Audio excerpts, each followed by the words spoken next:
CSB, we're a bunch of individuals who are passionate about life and how important our faith is, journeying through life and offering you a platform to do that, whether it be online, whether it be in person, a relaxed environment, conversational style, and just talking about life and its journey.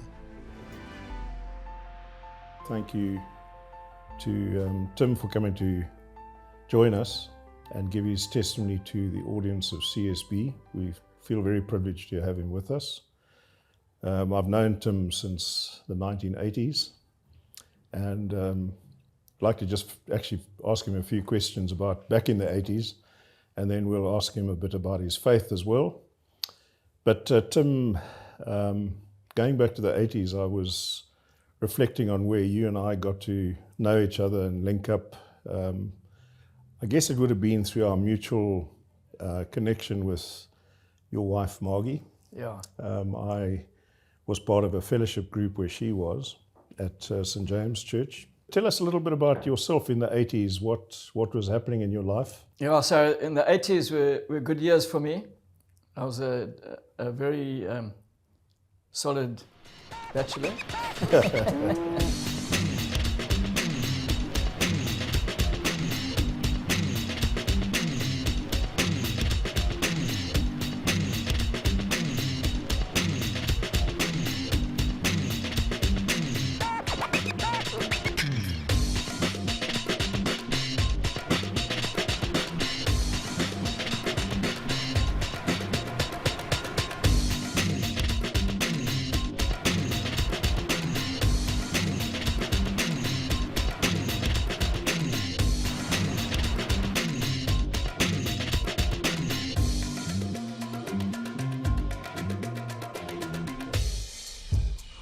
Enjoying life, Yeah.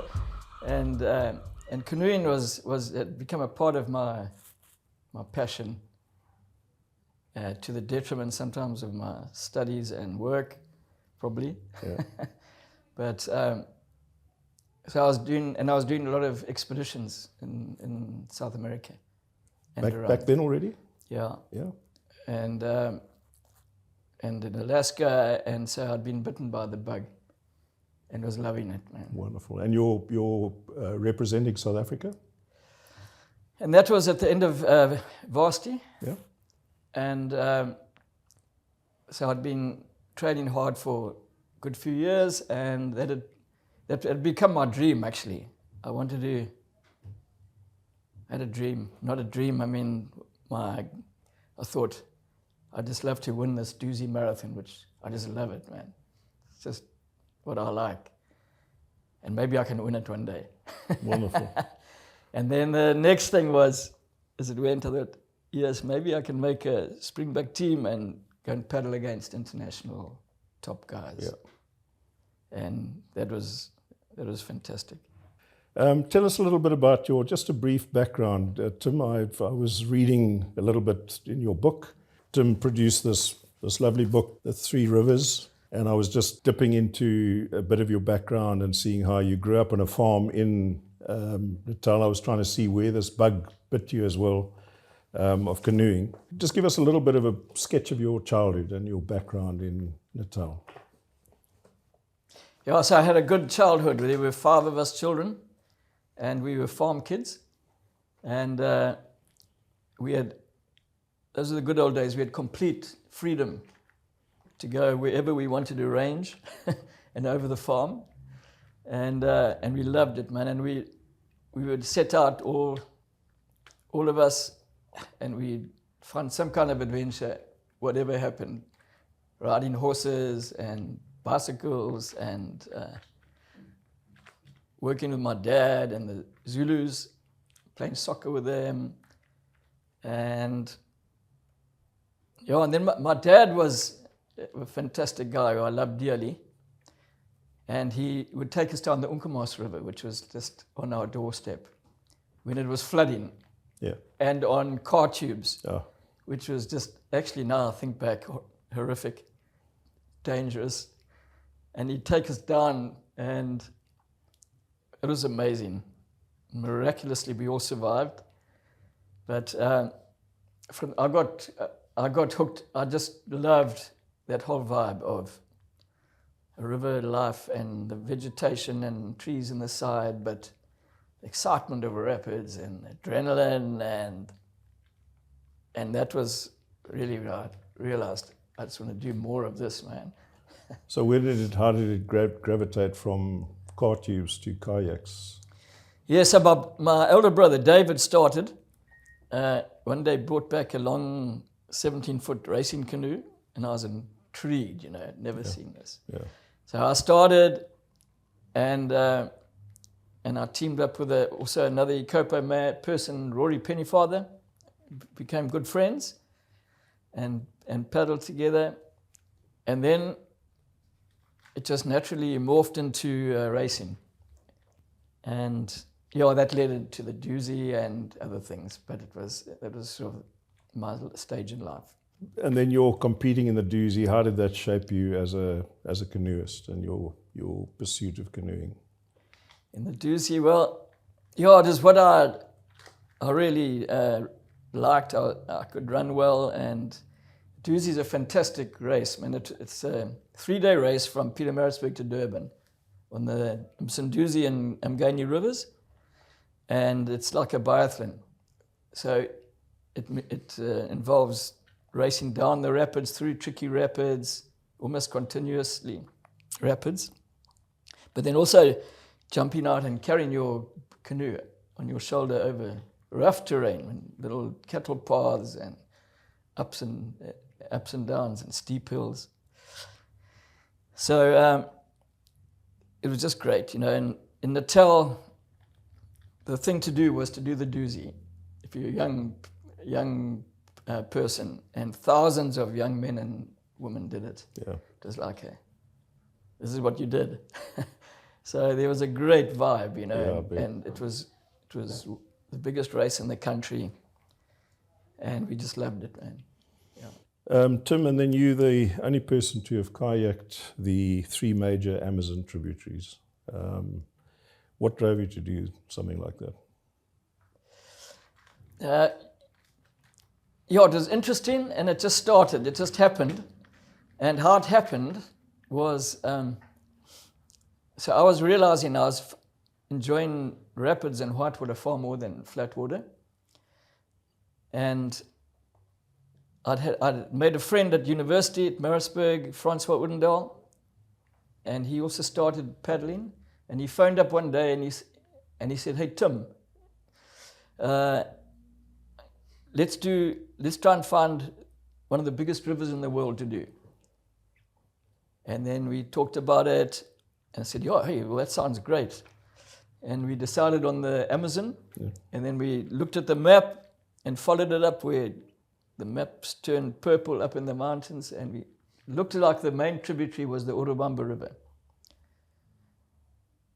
And so that was where we were going to go. It's about 4,000 or 5,000 meters above the snow line, and to the confluence of the Apurimac, the other tributary, it's about 1,400 kilometers. And so when he said this, I'm in, boy, let's do it. Wonderful. And that's how we got there.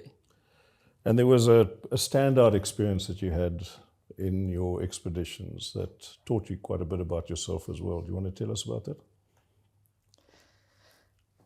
Yeah, many standout little events, crises. And it's one thing about a river, and a powerful river in an isolated country, which is a foreign country. And often we'd get into these canyons which were like kilometers deep and sheer rock faces on each side that you couldn't climb out of the rocks, you couldn't go back upstream, and I could only go down. And so that taught us a lot, that you just had to say, we've got to do it, and let's go. And after that first expedition, I became a believer, and then I would pray, and I'd say, God, this is hectic, man. Anything could happen. And you can't even scout the rapids often because you can't get out to look at them. You've just got to go. And God, please help me, man, and protect me. And that was a great thing. And that gives you strength. And I'd say, and God would do that. And so it was a great strength in my faith and my love for God, because he was always there. So he hadn't always been there, Tim. There was a pivotal service, I think, that happened in Cape Town. Yeah. So that first trip on the Urubamba, I was by no means a believer. Yeah. And it was in the second two that I did as a believer. Yeah. Which was wonderful.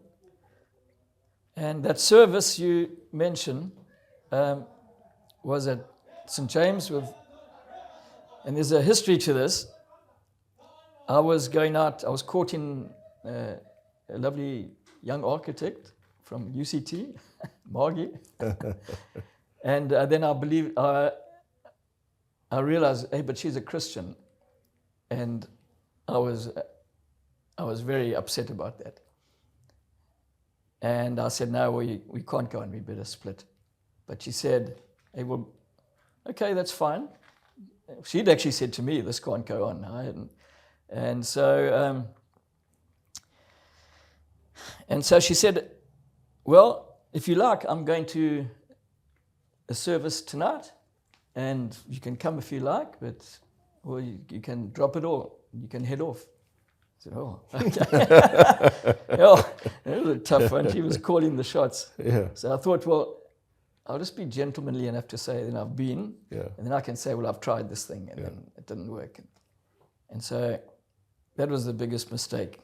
And I went there with her, and there was this man, Frank Retief, preaching. And immediately I saw that he was looking at me, and I was right at the back row and starting to talk about me. And I became very upset and furious. I thought, Margie's tipped him off that I'm coming. And I was angry, and I stormed out the church. That's gross. But then I was drawn back weekend after weekend. I was working in the Hex River Tunnel in Worcester, come back in the weekends to jaw with my mates.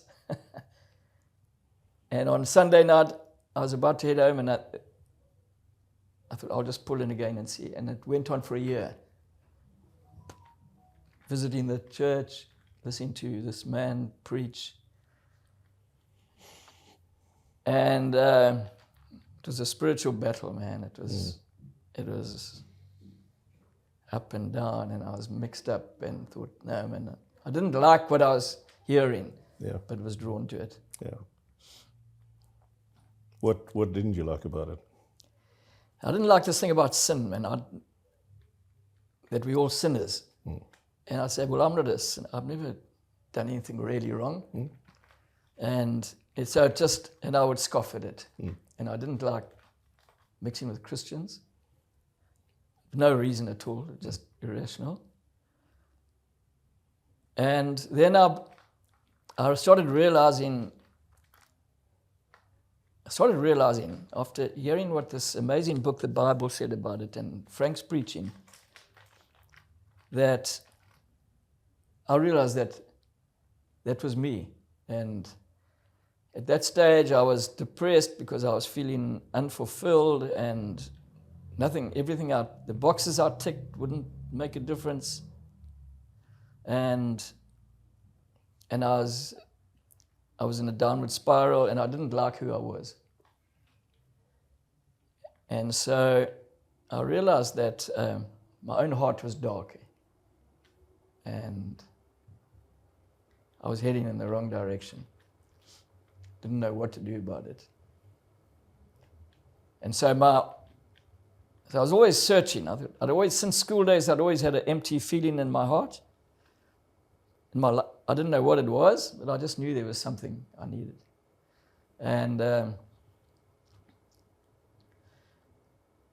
so I would always try and fill that with it. And that's where racing and running in fierce rapids would really, that seemed to, I thought, well, this is what you need, man. Yeah. This is what I need, Yeah. man. This is good stuff. But it was like a quick fix, because it would always wear off. You'd win a race or have done a successful expedition, and then you just feel down about it. And why, What else? So there's always an emptiness that wasn't... It was an emptiness, yeah. And then I was in my 30s, man. And I thought, and I can say I've tried as hard as I can possibly try to do well at this stuff. But now I'm feeling more and more, I could even say depressed, down, unfulfilled. So it was very worrying for me. I knew something wasn't right. Yeah. And you mentioned, you mentioned this man, Frank Retief, that came into your life and played quite a pivotal role in telling you something about yourself that you didn't want to hear. Well, he spoke right through all my nonsense, and answered my questions. Yeah. And he was sort of in a man's man in his way. I could, I'll listen to this guy just because of his presence. And so as I said, kept on going back, not enjoying what he said, but knowing every time feeling challenged. And then it was an Easter Sunday service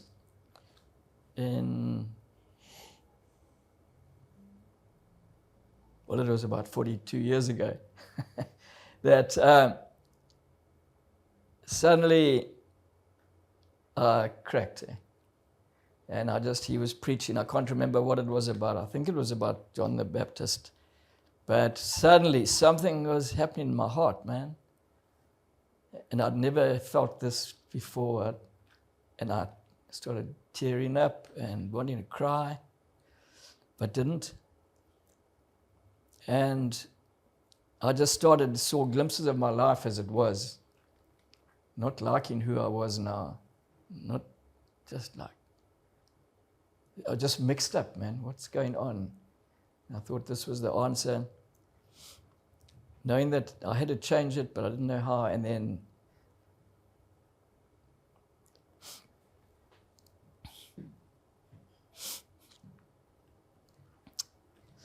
it wasn't an audible voice, but sorry. No, it's... Yeah. But I felt God, I could hear God saying, Tim, you need to change, man. You're on the wrong road. Mm. And I knew that it wasn't me, it was God. And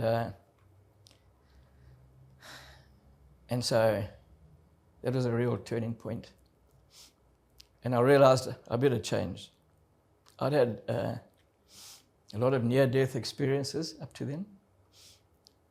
And I'd started to realize there was an eternity where it was you go to heaven or you go the other way. Yeah. And I realized the way I was going, I was just being reckless and daredevil and stupid and taking too big a risks. That if I drown now, it's terrifying to think where I'll go. And so after the service, I slipped out, hoping nobody would see me. I went to Frank, opened the door, and I just said, Frank, I want to give my life to Jesus Christ now. And he was great, man. He looked at me. He said, well, we're sure. This is the biggest decision you'll ever make in your life. But that's good. I'll say a prayer with you of commitment to the Lord, and you can follow after me and say it. And I did that with all my heart.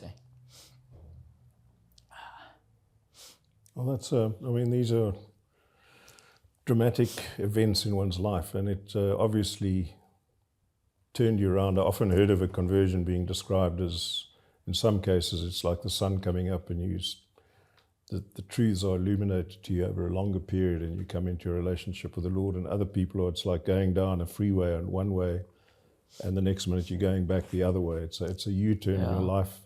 So that would have brought about a lot of changes to your perspectives on competition, competing, your adventurous world. What were some of the big changes that happened? Yeah, so it was a change. And you know, that first year was probably the worst year of my life because I was so mixed up because I was completely self-centered, selfish, I was proud, some of the things I'd done, and I was just slipping down in so many ways. And I had to reset all that. But it didn't just happen instantly by any means. And so I had to reset my priorities and my relationships, and that was a struggle, man. And that battle hadn't stopped. I remember when I was making that decision to follow God, I just remember almost a screaming voice at me saying, what the hell are you doing, man? Are you crazy? Why are you doing this? And I always remember there was a stronger voice, calm and still, that voice of God just saying, no, follow me, man. This is the way to go. And I followed that. And so my change was gradual, I must say. You also mentioned your shared faith with Margie now, so that I assume that having become a Christian, it made it easier to get married to Margie, and has that impacted your married life as well? Yeah, hugely. And so I married Margie after that courtship, and she was a very strong believer, and I admired her for that. I liked her strength. She was as poor as a church mouse trying to get herself through university. Went to visit her flat, and she was sitting on tea boxes, and I actually like this, you know. So she was a huge impact, and I know, and I'm sure that her prayers for me, she prayed for me while I was going through that whole time, and what pulled me through that whole reaching salvation. And then in our married life, yeah, she was amazing. And I was tough on her because 6 months after we got married, I went down this next expedition to the source of the Amazon. And she allowed me to go and do that, which was very a sacrificial thing. We were starting to have kids then. And she was very generous and allowed me to do that, which I really loved her for. And then we ended up we had 4 kids, lovely little kids, and we decided to do homeschooling. But I'd started a timber and forestry business, which I did for 18 years. And so I was always out in the bushes and the sticks and with the Zulus. And she did the homeschooling in an amazing way. And so she taught them scriptures from the Bible and spent a lot of time doing that. And it paid off amazingly. And we'd have family prayer time together daily. Amazing. So it welded our relationship like that. And the most wonderful thing is all our kids are strong believers now. Wonderful. Better than I am. Fantastic. And all gunning for it. Well, so they keep you on the straight and narrow. Aye, very much, yeah, with difficulty. Just going back to those tributaries of the Amazon, there were some near-death experiences, if I recall, that you mentioned in your book. Can you just mention those, especially one, and how that also changed your perspective on life? Yeah, so I guess when I think back, I had many close shaves, too close. And I know that God's hand was on me. But the next trip we did after that was the Aparimac, which is the true source of the longest tributary. It's a true source, and it just involved these crazy canyons, walled canyons, which went for 60, 70 kilometers with steep rapids. You couldn't often even scout. And so there's one time, probably the worst, closest shave I had. There were just 3 of us. It was paddling down, and it was me and Piotr, my Polish friend, and Jerome Turin, my South African buddy friend. He was the best paddler of us all. And we would take turns going first, and I went into this drop, and it was into a little pool, and it looked fine. So it was it was like a pool with high rocks on each side, and the river came in from the side, and then flowed out another side. So I looked at it just over the top. It looks all right, as you do. And I went in, and then immediately I'd misread it, and the current was not going out where the main outlet was, and it was pulling me straight into a rock face ahead of me. And I realized, oh no, this is a siphon. And it was, in a matter of seconds, I was pushed against this sheer wall where the water was just funneling underneath the rock. Mm. And I knew exactly what was happening and how bad this was.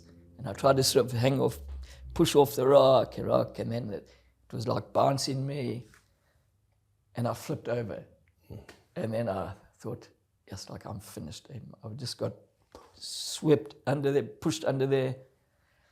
Well, first I was hanging into my boat, and then I got pushed out of my boat, and I grabbed the cockpit with one hand, but I was under the rocks. I thought, oh my gosh, I'm dead, man. And the water was just pushing through. I was holding on, and my boat wouldn't come through. It was bouncing around. I could see my shoulder was going to get dislocated, and I was banging my head on the rocks and running out of breath. And oh man! And I remember crying out to God and saying, God, I'm going. In a few seconds, I'm done. And then I can't even remember quite how it worked, but I managed to hold on to the cockpit of my boat, which was still bouncing around the rocks, and it started pulling me out and moving to the side. And it basically pulled me out of there. And then I was still in a critical position, because if I just let go, I'd get sucked straight back. And I got edged around, and then there was still a rock face, probably about 3 meters high, slippery black volcanic rock. Just little, no handholds. And I realized, well, I could try and climb. I had to climb up that, otherwise I didn't know what to do. I had no answers. Because if I let go, I'll just get sucked straight back. I'm making this very dramatic. And so I've got to climb up there. There was slight little bit of a crack and a little bit of a nub here where I could put my fingers. And I started scaling this wall. And all my spray deck and everything weighing me down. And then I realized, man, I don't know how I'm going to make this. Still a meter or two to go. The rock was smooth and polished. And then my boat was pushing against me and keeping me against the cliff, that rock face. Otherwise, I wouldn't have been able to. Mm. So it got me to a point where I got a short story. I managed to climb up onto the ledge, and I just had made it. And then my friends could come around and see me. So that was just like a miracle, man. Mm. It shouldn't have happened. Mm. And one of those things. Yeah. And so, Tim, how would you say, having become a Christian, how has that influenced your business life, your professional life, your thinking, your doing? No, Did extremely. You see a change in that? And I've never considered myself as being a good businessman, but I started this business, crazy business, contracting and cutting down trees and working with big gang of Zulus and bell loaders and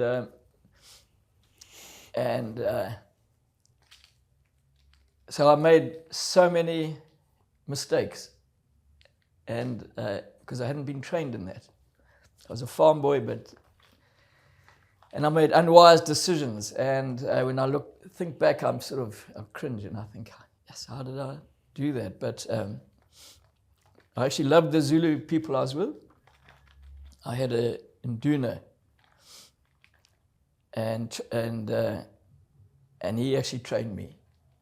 He'd been trained in forestry, and we went together, and he took pity on me and said, "Hey, Nkosana, ungakhuluma kanje, man. Don't talk like this to the guys. You must be quieten down, man. Yeah. Just don't say any. Just soft. You're too aggressive. All these things." And I made, and there were a lot of times I had to call out to God again. We had forest fires raging through our plantations, and then that's everything you've worked for. I was planting timber as well, and then the wind would change.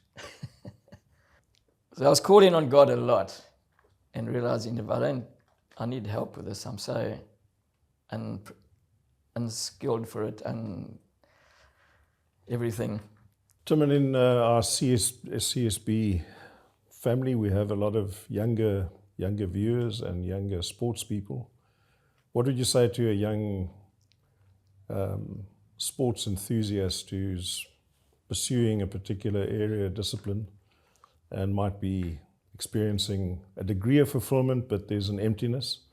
From your faith journey, what advice do you give to a younger person? Well, so I was one of those people in my early days, my early pagan days. Mm-hmm. And so I would say, if something's tugging at your heartstrings and you think, this is what I want to do, I think God puts those things in us too. And I'd say, go for it, man. Just do it. And you just got to work it, just one step at a time. One thing I learned in these long river expeditions, which would take 3 months sometimes, to think of the whole thing. You've got 1,000 kilometers of rapids and canyons and potential epics. You just think of what's happening now. This rapid, I've got to do this rapid. And then around the corner, there's another one. And you go rapid by rapid and day by day. And you say to the guys, well, you just start. Just start, even if you aren't properly skilled, you just do it, man. You can get through. One step, one step, one step, and then at the end you'll find you finish, get to the finish line. That's what my experience was. Yeah. And you say to the guys, just do it, man. It's on your heart. It's good. And I think God, I'd imagine God loves it when a young person, enthusiastic, ambitious, wants to take on a big adventure or challenge. I think God likes that. And I think of the people in the Bible, like young David, who killed a giant and a bear and lions, and those guys were men's men, man, and they had amazing adventures, all of them, just like another level. Yeah. So we can do these little things, like paddling down a river, and so it's good to go for it, man, especially in that time of your life.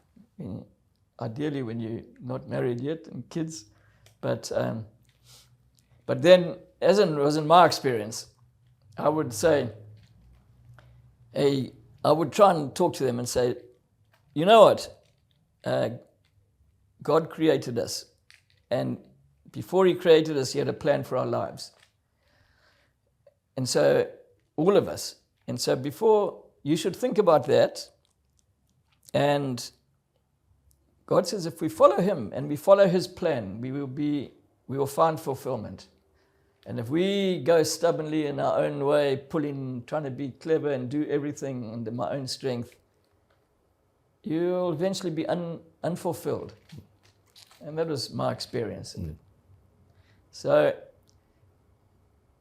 I would challenge them about their following God, and if they can take that trajectory, God enjoys it when people, the greatest expeditioners, Scott and all these people were wonderful believers with strong faith, which got them through. So I believe that would be a good way to go, the way to go. Yeah. It was for me. Yeah. And now challenge challenge the guys and say, hey, man, it's such a wonderful way. You feel, first of all, you can make it, you're successful, and you feel fulfilled, and it's just a great experience, and you enjoy it. Wonderful.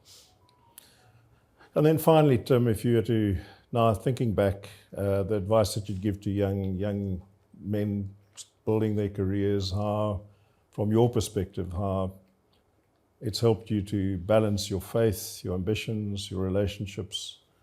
What advice would you give to young men and women starting out? And Well, I'm harping on the same thing again, because I was useless at nearly all of those things to start with.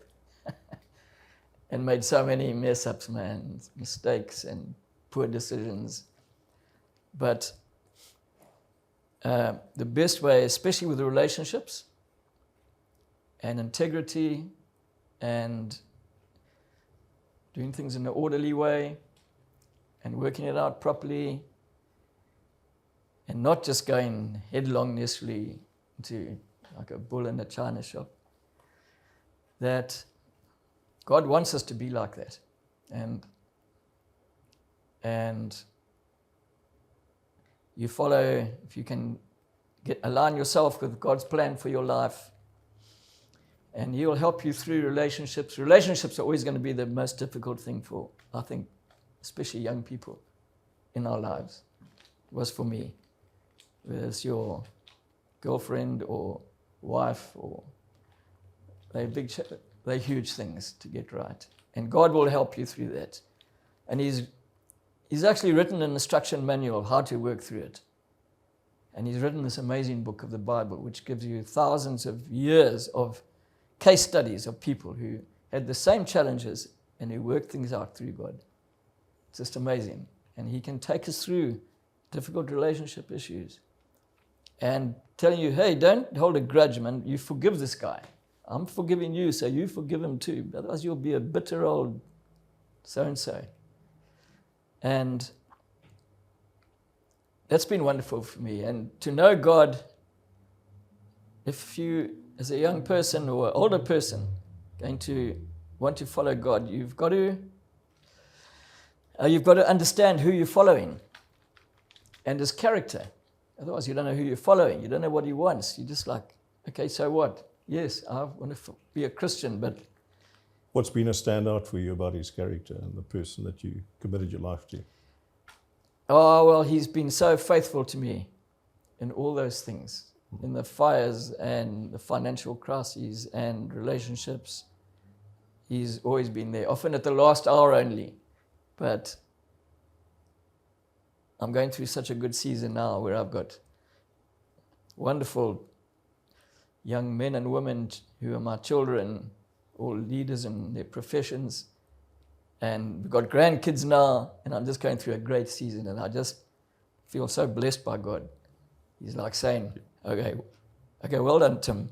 I don't know how you've done it, but you've got to a good place, and I'm still with you. Wonderful. Yeah. Maybe just one last question. If you had to speak to, dare I say, our peer group, you've lived a good, full life.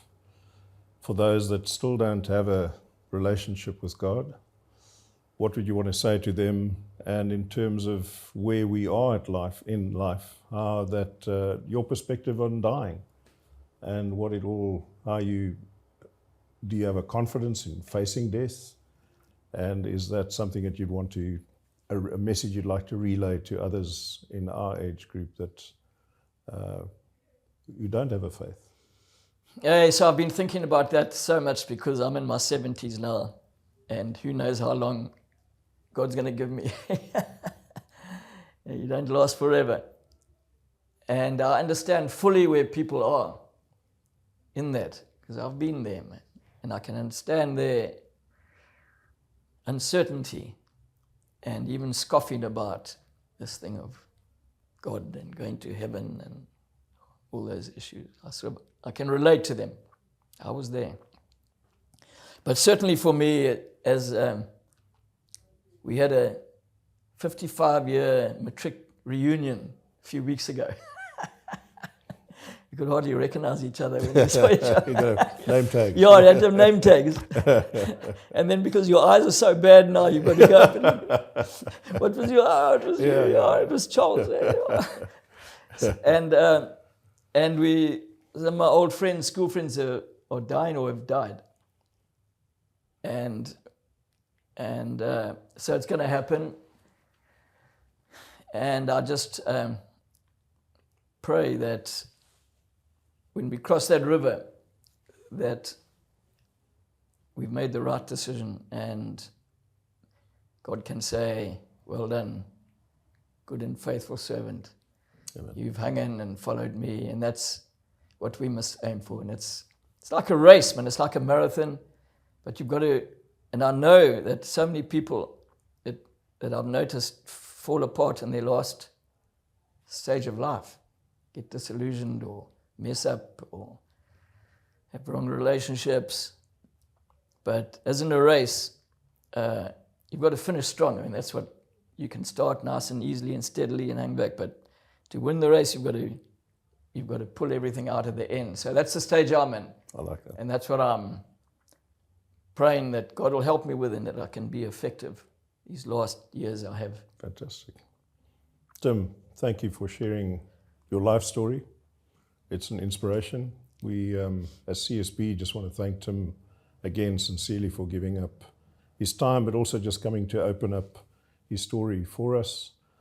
Please contact us if you want to correspond with us about this. If you've got any questions, we're there for you. But thank you again. Thanks, Charles. You know what I was realizing? I've got my keys in my pocket and I was rattling them. That's fine. Could you? You should have stopped me, man. It's fine. Folk will think it's your hip joint anyway. So it's fine. Probably is. I mean, you've been through a bit. So.